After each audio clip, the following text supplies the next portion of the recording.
Ranges are commonly used to define behaviors in games. However, they are usually implemented as either two float values or they misuse some other type such as a vector 2.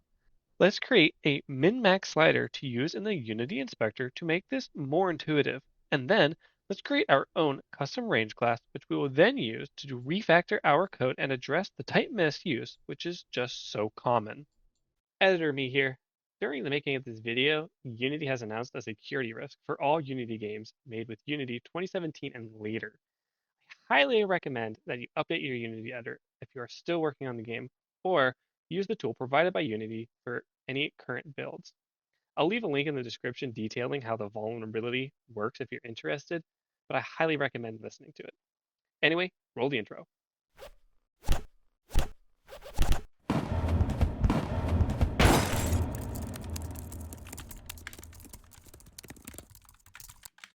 So, the plan for today is going to be three parts. The first is going to show you that if you don't want to write any of the code, Cinemachine already provides a min-max slider for you to use. We will notice, however, that Cinemachine's version is very limited, so we're going to recreate our own to work for more types. And then we will refactor everything to work with our brand new range class. Let's get going.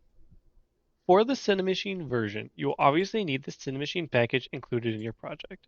Check to make sure you know which version of Cinemachine you are using, because that will dictate which namespace you will need to include if your IDE does not do it for you. If you're using version 2, you will need the Cinemachine namespace, while version 3 will need the Unity.Cinemachine. By adding the min-max range slider to an attribute of type vector2 and providing it with two values, you'll get a min-max slider with a range between the two values. Now, back in Unity, you will see a wonderful min-max range slider.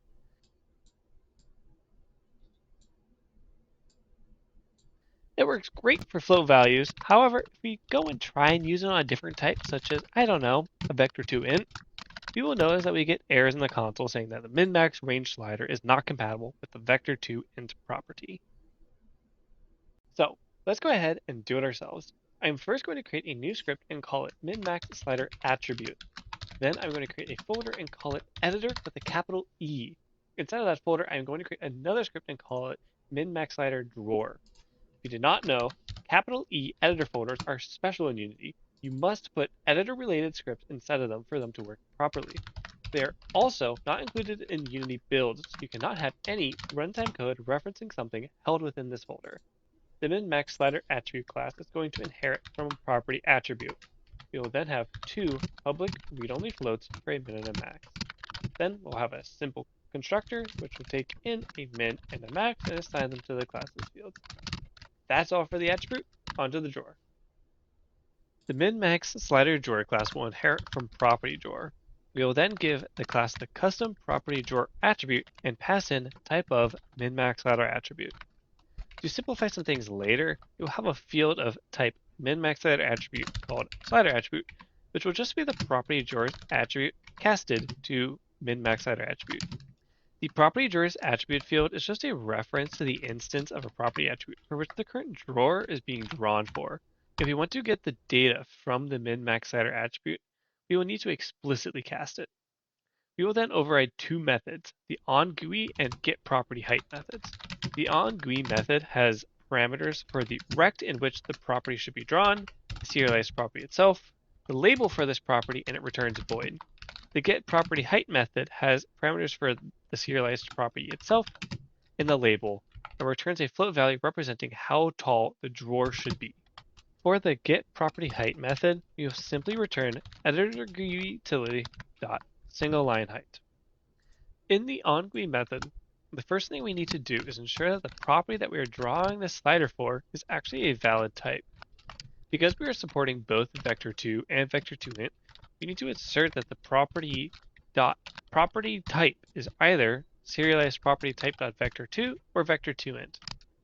If it is not, we will log a message and then return. After that, I'm going to define two values, which we will use in a moment.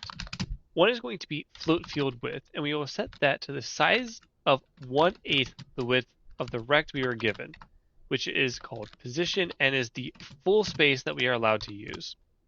Then a spacing value, which I will set to 4. Now that we have everything, we are going to define 4 recs. The first is going to be the label rect, which will start at the left of the position rect we were given and have a width equal to editor GUI utility dot label width. For all of these recs, the y and the height are going to be the same since we are just working on one line. The next rect will be for the min field and will start at the right of the label rect with a width of float field width.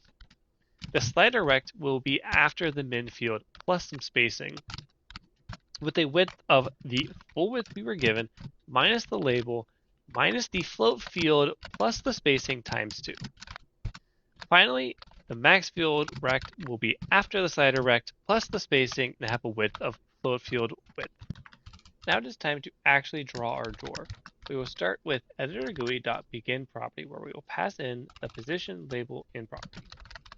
Then we will draw the main label using editor GUI.label field, passing in our label rect and the label we were given. Then we will call editor GUI.begin change check. Calling this method is essentially going to have Unity create a snapshot of all the data held within the fields. And by the time we call end change check, if anything has changed, it will let us know.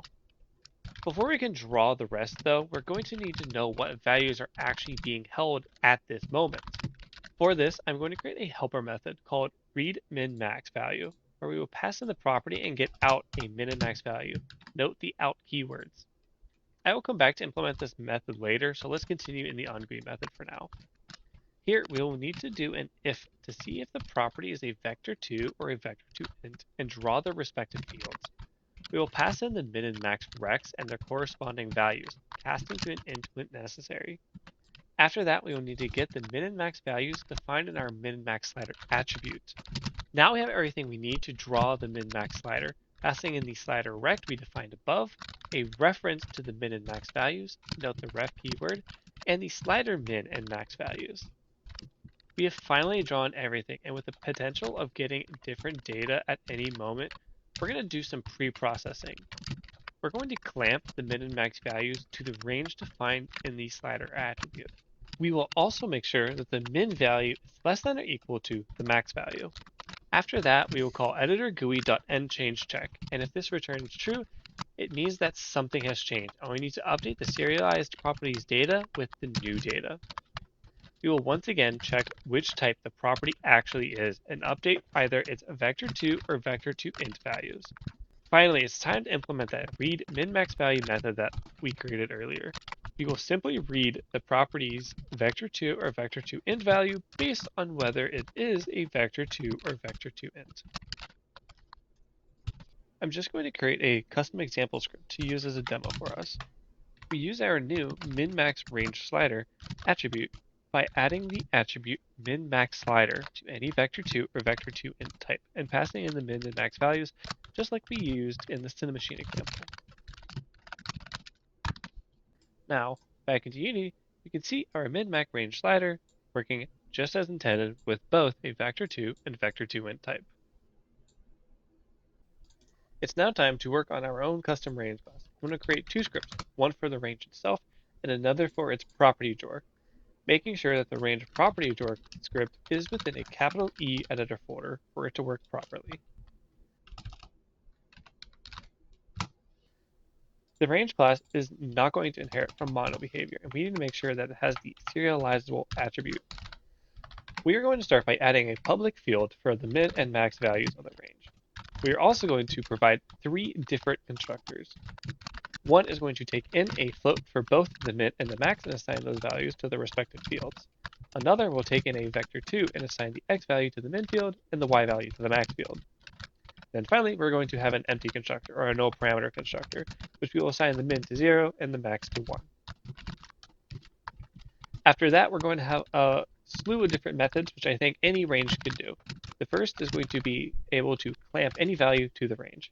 Simply do that by taking in a value we want to clamp and return the clamped value. I think getting a random value within the range is also something that we'd use a lot. So let's just go ahead and return Unity's random.range.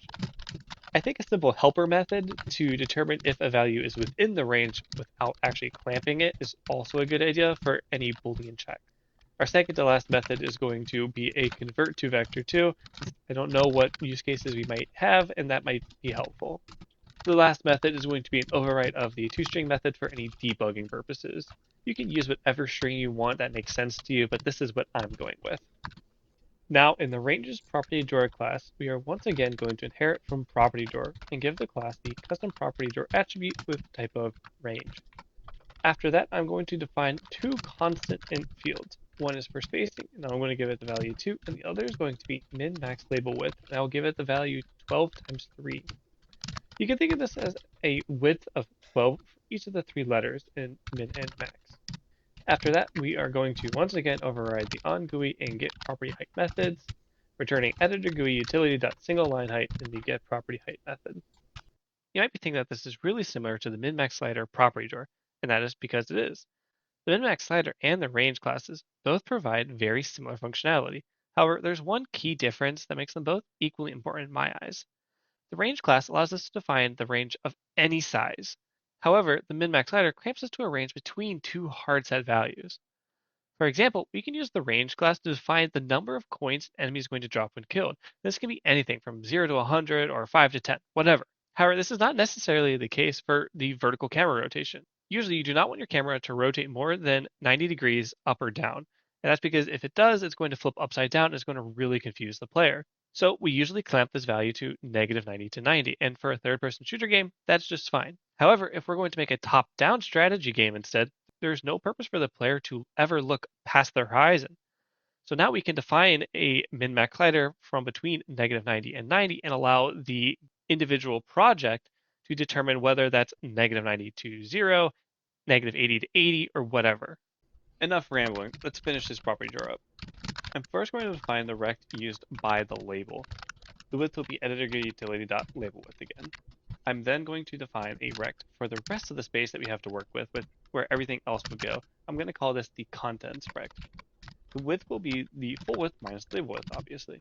Then I'll define a float value, call it field width, and set that equal to the contents width divided by 2 minus the min-max label width. Now it's time to define 4 more rects, 2 for the labels and 2 for the fields. The first rect is the main label, and we'll start at the contents x value with a width of min-max label width. The min field will be starting at the min label's x max and have a width of field width. The max label will start at the min field's x max plus spacing and have a width of min max label width. The max field will, as you guess, start at the max label x max position and have a width of field width. After the rects, we will call the trifecta of editorGUI.begin_property, passing in the position label property, editorGUI.label field, passing in our main label rect and the label, and finally editorGUI.beginChangeCheck. After that, we need to get the range for which we're drawing the drawer for, and we can do that by accessing the boxed value from the property and casting it to a range. After that, we'll get the min and max values of the range to show in the fields later. We can then draw the labels and fields for both the min and max, using the rects we defined earlier and the values from the range. Before we check for any changes, we can check to make sure that the min is in fact less than or equal to the max, and if not, set it to the max. After that, we can do our end change check, and if there are changes, we'll set the property's boxed value equal to a new range, passing in the min and max values. Finally, we can end the onGUI method with a call to endGUI.endProperty. I actually forgot to do this in the onGUI method in the min-max sliders property drawer, so let's go ahead and add that back in real quick. Now, back into Unity, I have added a couple of examples to our custom example script, one being a regular range field and an array of ranges, and as you can see, they work exactly as you would think they would. We are now in the final part of the video where we will refactor our min-max slider scripts to work with the range class. I'm going to refactor it to exclusively work with ranges. However, you could keep both the old code and the new code and have it work with vector2, vector2int, and ranges. The first thing we need to do is update the valid types that are accepted. We cannot use property.propertyType anymore. We will need to use fieldinfo.fieldType and check if that is equal to range. This will not work for arrays though, so we will OR that statement with fieldinfo.fieldType.isArray and fieldinfo.fieldType get element type is equal to type of range. After that, I'm just going to change the assert string to say that the property is not a range. For the most part, the logic will stay the same, but we can completely remove our read min max values method. We can then remove both the read min max values method call and the if else that follows it. We can then once again get our range by casting the property's boxed value, and we can also get the min and max values from the range. We can then draw the min and max fields using editor GUI.float field, passing in their respective recs and values. The last thing that we'll need to change is in the end change check if statement. We can once again set the property's boxed value to a new range using the min and max values. By doing this refactor, we have lost the ability to define integer ranges. I'm going to re-implement this in the min-max slider, meaning that the ranges will still technically be float values. There are better ways to go about this, such as creating a generic base class and then inheriting from them. Our range class would be an example of a float implementation of that generic base class. You could then do an integer implementation at some other date. Both the way that I'm doing it and the generic way have their pros and cons, but the generic base class would definitely be more expandable and probably a more polished finish. However, due to simplicity's sake, I'm just going to implement integer ranges in the min-max slider for this video. We are going to add a public read-only bool to the min-max slider attribute. I will just simply call it int values. We can then add another parameter to the constructor. I will default it to false, however, that way you don't need to pass this value if you're just using a regular float range. We can then set the int values field. We will need to round the min and max values before we set them if int values is true. The only change we need to make to the min-max slider drawer is in the end change check.